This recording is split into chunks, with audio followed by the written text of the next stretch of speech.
What's up, everyone? And welcome back into the world of science. I am Sir Joven Batoriano, your teacher lecturer for this Science 9 Term 1 reviewer. Ayan, malapit na po yung examinations natin. So, let's get ready for our Term 1 examination. Ito po yung part 1 ng ating slides and video. And this consists of 25 items. Kung bago lang po kayo dito sa ating channel, may I request everybody to hit the subscribe button para makapag-upload pa po ako ng maraming videos for you. For our Term 1 Science 9 Content Standards, here are the content standards. Marami to, no? Yan. Umikot yung ating content standards sa physics, particularly sa laws of motion, electromagnetic waves, ayan, and also a little bit of earth science. For our first question, here's number 1. A passenger in a moving bus suddenly leans forward when the driver applies the brakes. Nagpreno yung driver. What concept best explains why the passenger continues moving forward? Letter A, momentum. B, Newton's first law of motion. C, Newton's third law of motion. Or letter D, gravity. 'Di ba nararamdaman natin ito minsan pag nakasakay tayo sa bus. Yung magpepreno yung driver, then yung katawan natin parang umaabante siya. Suddenly, bigla mag-stop. Okay, the correct answer is letter B. Newton's first law of motion. Newton's first law states that an object in motion tends to remain in motion unless acted upon by an unbalanced force. The passenger continues moving forward because of inertia. So we all know this first law of Isaac Newton, the law of inertia. Moving on to question 2. Which property of an object causes it to resist changes in its state of motion? A, acceleration. B, friction. C, inertia. Or D, force. Okay, the correct answer is letter C, inertia. Again, inertia is the tendency of an object to resist changes in its motion. Objects remain at rest or continue moving unless acted upon by an unbalanced force. So here are the types of inertia. Yung una, yung inertia of rest. For example, the book or a book on the table won't move unless pushed. Hindi gagalaw yung libro hanggat walang pumupunta dun sa libro na yun para kunin or galawin man lang. The second one is the inertia of motion. A ball rolling keeps rolling unless someone slows it. Yung isang bagay raw na gumagalaw ay hindi titigil hanggat walang magpapahinto dito. And lastly, the inertia of direction. Kagaya nun sa bus. But this time, we have a car. Turning quickly makes you lean sideways. Diba? Pag kumakambyo yung ating kotse o sasakyan, no? Baka kumabig siya pakaliwa, yung ating katawan ay naiiwan doon sa direction na yun. Doon sa previous direction. So, there you go. Number 3, a 5 kilogram object experiences a net force of 25 newtons. What is its acceleration? A, 5 meter per second squared. B, 20 meter per second squared. C, 30 meter per second squared. Or D, 125 meter per second squared. Ano ba yung mga bagay na 5 kilograms? Pwedeng box, no? Pwedeng printer or isang bag. Kasi hindi naman nabanggit dun sa statement or sa situation kung anong klaseng object. Tapos meron siyang 25 newtons na force. The correct answer is letter A, 5 meter per second squared. So using the formula, F is equal to ma. Therefore, A is equal to F divided by m.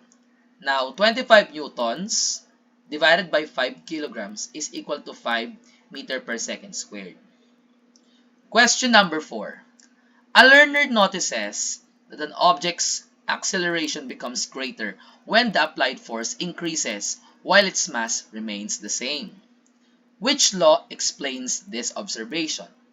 A, Newton's first law. B, Newton's second law. Third, or C, Newton's third law. And letter D, law of conservation of energy. The correct answer is letter B, Newton's second law, or the law of acceleration. The second law states that acceleration increases when the net force increases and decreases when mass increases. Here are the three laws of motion according to Isaac Newton. Yung first law ay yung tinatawag na law of inertia. It states that a body in motion remains in motion, or a body at rest will remains at rest unless acted upon by a force. The second law is the law of acceleration. Force is equal to mass times acceleration. The greater the mass, the greater the acceleration, and the greater the force.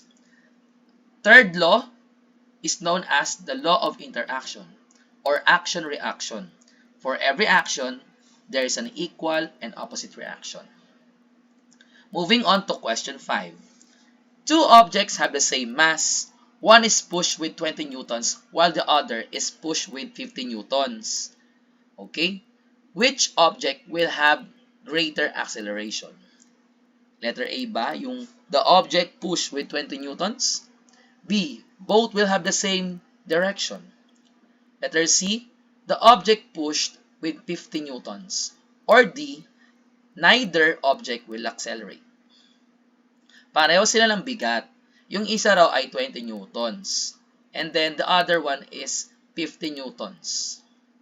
Alin daw yung mas malakas or mas mataas na acceleration?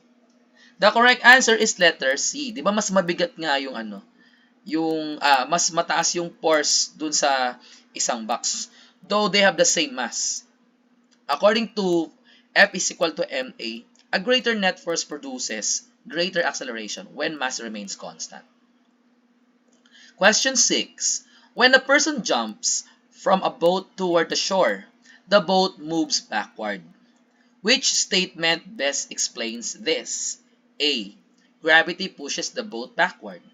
B. The person and boat exert equal and opposite forces on each other. C. The boat has no mass. Or D. The shore pulls the boat backward. Di ba may sumakay na tao doon sa bangka. Ngayon, gusto niya nang pumalaot sa tubig. Ang ginawa niya, tinulak niya yung bangka palayo sa kanya. So anong magandang paliwanag doon? Okay? Letter B. Yes, the answer is letter B. The person and the boat exert equal and opposite forces on each other. Nung tinulak niya yung bangka, tinulak din siya pabalik. So, it demonstrates the third law of motion or the law of interaction. For every action, force has an equal and opposite reaction force. Halimbawa, sinuntok mo yung pader, magkakaroon ng damage yung pader, magkakaroon ka rin ng pinsala. Mararamdaman mo yung sakit ng puwersa na binigay mo sa kanya. Kagaya ng pag-apak sa lupa, di ba? Habang inaapakan natin ang lupa, pinupush natin yung ground o yung lupa. Tinutulak din tayo ng lupa paangat. That is the concept of the third law. Now, number 7. Thank you very much sa inyong pag-stay tuned sa ating review. No? During a collision between a large truck and a small car, which statement is correct? A. The truck exerts a greater force on the car. B. A car exerts a great force or a greater force on the truck. C. Both vehicles exert equal and opposite forces on each other. Or letter D. Neither vehicle exerts a force on each other. Hindi sinabi kung gaano kabigat yung truck at saka yung car. Pero dinescribe kung ano yung size niya. Yung truck malaki. Di ba nakita na kayo ng truck? Tapos, nagbanggaan sila nung isang kotseng maliit. Ayun. Sa tingin nyo, ano kaya yung sa apat na choices yung tama? The correct answer is letter C. Both vehicles exert equal and opposite forces on each other.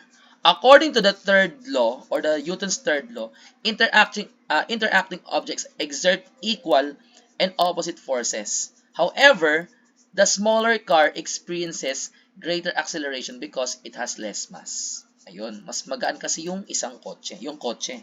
Kaya mas naramdaman niya yung acceleration ng mas malaking object, which is the large truck. Now, proceed tayo sa number 8. A book rests on a table Which pair represents a correct action-reaction pair? Tungkol ito sa third law, di ba? Letter A, gravity pulling the book downward and the table pushing upward on the book. Letter B, a book pushing downward on the table and a table pushing upward on the book. C, friction acting on the book and gravity acting on the book. Letter D, the weight of the book and its mass. Ano yung tama dyan sa mga choices natin? What should we choose?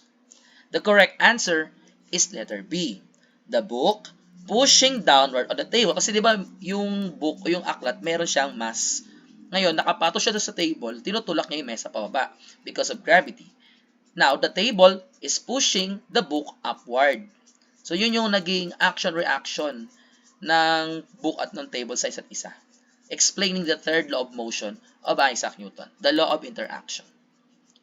Question 9. A tricycle with a mass of 200 kilograms is acted upon by a net force of 600 newtons. What is its acceleration? Letter A, 1 meter per second squared. B, 2 meters per second squared. C, 3 meters per second squared. Or letter D, 4 meters per second squared. Yung bigat ng tricycle ay 200 kilograms. Tapos meron siyang net force na 600 newtons. Okay? So, if we will use the formula, F is equal to ma given ang force at given din ang mass. Ang nawawala ay acceleration. So, we need to derive formula here. The formula F is equal to ma. The correct answer will be letter C, 3 meters per second squared. Now, using A is equal to F divided by M, the derived formula, we will just divide 600 by 200 to get 3 meters per second squared. Okay po? Very good. Now, number 10. In a tug of war, alam niyo yung laro na tug of war, yun yung naghihilahan sa mga games, mga teams na naghihila ng tali, 'di ba? Kung sino yung makahatak ng kabilang side, panalo. One team pulls with 500 newtons to the right, while the other pulls 300 newtons to the left. So, mas malaki yung nasa right kumpara sa left. What is the net force? Letter A, 800 newtons to the right. B, 200 newtons to the right. C, 200 newtons to the left. And letter D, 0 newton. Okay? So, alam natin na mas malaki ang 500 sa 300. Ngayon, dahil mas lamang ang right, dapat right ang sagot natin. So, letter A at B lang ang nagsasabi ng right. Pero mapansin nyo, i-add ba natin o isusubtract yung mga given?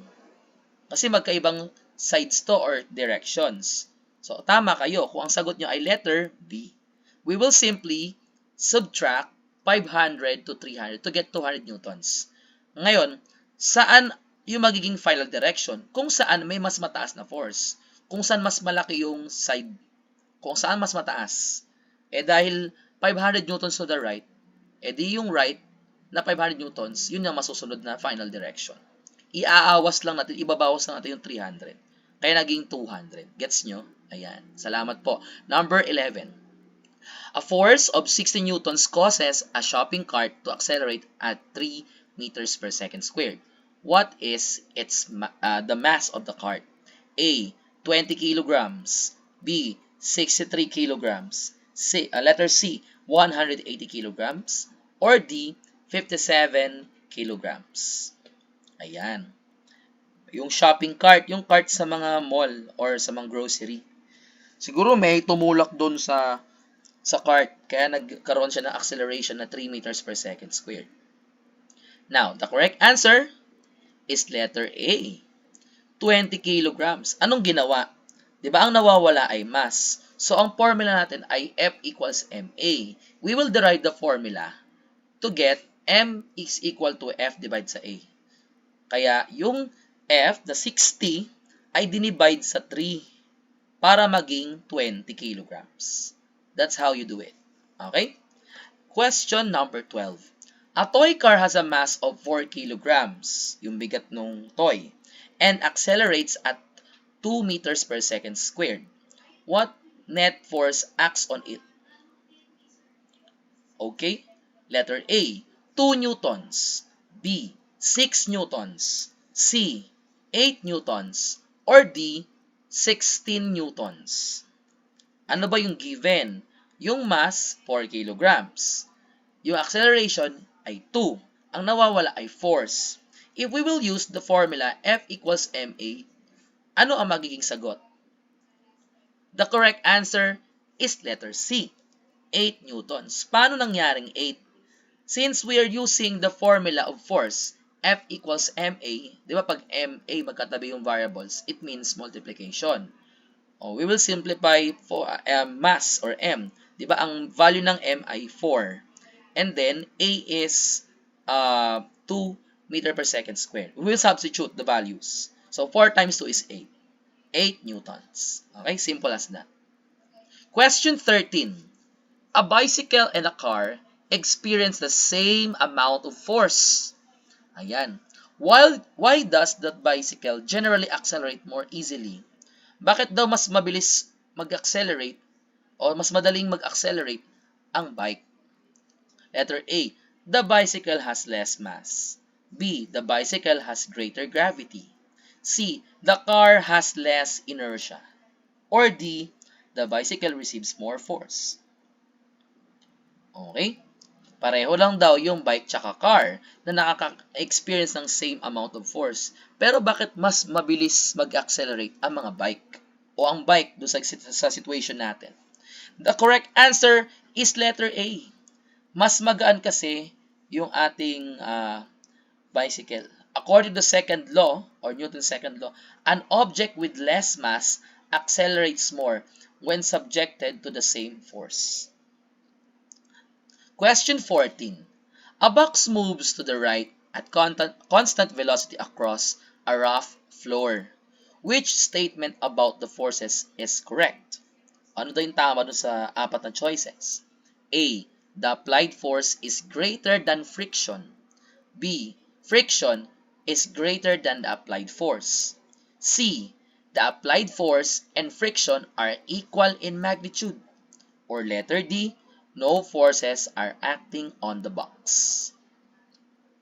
Yung box o yung kahon ay papunta lang sa right with constant velocity across a rough floor. Magaspang yung sahig. Diba yun? Meron tayong idea doon, no? Doon sa situation na yon. The correct answer is letter C. The applied force and the frictional force are equal in magnitude. Ayan. Constant velocity means the net force is zero. Therefore, the horizontal forces must be balanced. Alright? Question 15. Which situation best demonstrates Newton's third law of motion? Ito yung ano, 'di ba, yung action-reaction action-reaction na law. Letter A, a ball rolling slowly because of friction. Letter B, a rocket moves upward as gases are pushed downward. C, a passenger moving forward when a car stops. Letter D, a book remaining on a table. Ayan. Third law, no? Letter, the correct answer is letter B. Yan, letter B. A rocket moves upward as gases are pushed downward. The rocket pushes gases downward. Di ba? Pag bumubulusok yung rocket ship, naglalabas siya ng fumes or gases na tumutulak sa kanya paangat. Now, if this rocket moves upward, therefore, therefore the movement of the flame, di ba, o yung kanyang exhaust ay pababa, nagkakaroon ng opposite forces. Question 16. A 12 volts battery is connected to a 4 ohms resistor. What current flows through the circuit? Ito, bago na to, tungkol na to sa electrical circuits. No, familiar ba kayo sa mga volts, ohms, amperes? Ayan. So, letter A, 3 amperes. B, 4 amperes. C, 16 amperes. Or letter D, 48 amperes. The correct answer is letter A, 3 amperes. Why? According to the Ohm's law, ayan, yung pag ginamit natin yung Ohm's law, I is equal to V divided by R. Ano ba yung I? Yung I ay current. Ang current, gumagamit ng symbol na A, which is amperes. Yung V is voltage. And we are using volts, no? Capital V for the symbol.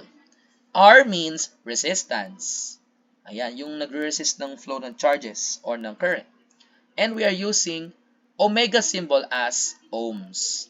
So, we will simply divide 12 by 4 to get 3 amperes. And that's the correct answer. Thank you very much, everybody. So, again, this is the Ohm's Law triangle. Yung ating triangle formula, no? Marunong ba kayo gumamit nito? Diba? Ang ginagawa lang dyan, tatakpan lang natin yung nawawala. So, halimbawa, V, voltage, yung nasa taas. Sa baba, I and R. Ngayon, kapag magkatabi yung dalawang variables na nasa loob ng triangle, sa baba, particularly yung I and R, no? Multiplication yon. Pag tinakpan mo naman yung isa na nandun sa baba, you will get V over R or V over I. It means division. Okay po? So, we will now derive the formula using this triangle. You will have these formulas at the right side. V equals to I times R. I is equal to V divided sa R. And R is equal to V divided sa I. Yan. Isulat nyo lang itong formula na to and memorize nyo lang. No? 3 letters lang naman yan. Don't forget, V is on top of the triangle. Tapos sa baba ay I and R. Okay? Magkabaliktad yung I and R sa baba. Gusto nyo R muna, tapos I. Basta, yung V yung nasa taas. Alright? Number 17. Ayan, meron na naman ganitong problem, no? Apply nga natin yung Ohm's Law triangle kanina. An 8 ohms resistor carries a current of 2 amperes. Ano yung amperes? Yun yung current symbol. So, ayon. Yung 8 ohms resistor, yan, resistor. So, resistance, that's the R. Ano nawawala? What voltage is applied? So, voltage means volts. Letter V ang nawawala. Letter A, 4 volts. B, 8 volts. C, 10 volts. Or D, 16 volts. Anong gagawin natin, guys? Pag nawawala ang V, balik tayo sa formula. Pag nawawala ang V, ayan, you will get V times R. Ito. I times R pala. I apologize. I times R. So, multiplication. Ang tamang sagot ay letter, yes, it's letter D. 60 kasi 8 times 2. Gets nyo? Madali lang naman yan. Basta kabisado nyo yung formula. 3 letters lang. Basta una ang V sa taas. Sa baba ay R. Ito na naman, number 18. A circuit has a voltage of 18 volts and a current of 3 amperes. What is the resistance? Okay, given tayo. Ano yung volts? Voltage, 18 volts. Ang current ay 3 amperes. Anong letter ang current? Letter I. So, may V at may I. Ano nawawala? R. Okay. O, pag tinakpan nyo yung R do sa delta triangle natin, we will get a division formula, okay, or equation. So, we will get, check natin ulit. So, R yung nawawala. Ayan. We will have B divided sa I. Okay? So, the correct answer is 6 ohms. Ayan. Using the formula, R equals V divided sa I, we will get 18 volts divided by 3 amperes, which is equal to 6 ohms. Okay? 19. Ito, bago na naman to. Ano ba yung letter C na yan? That's Coulomb.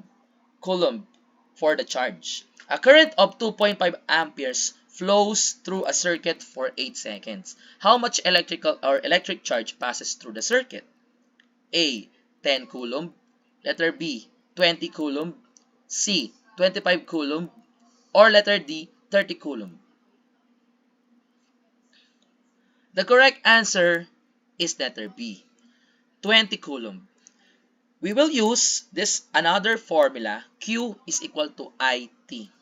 Ang ginawa lang natin ay minultiply natin yung 2.5 amperes sa 8 seconds na nasa given.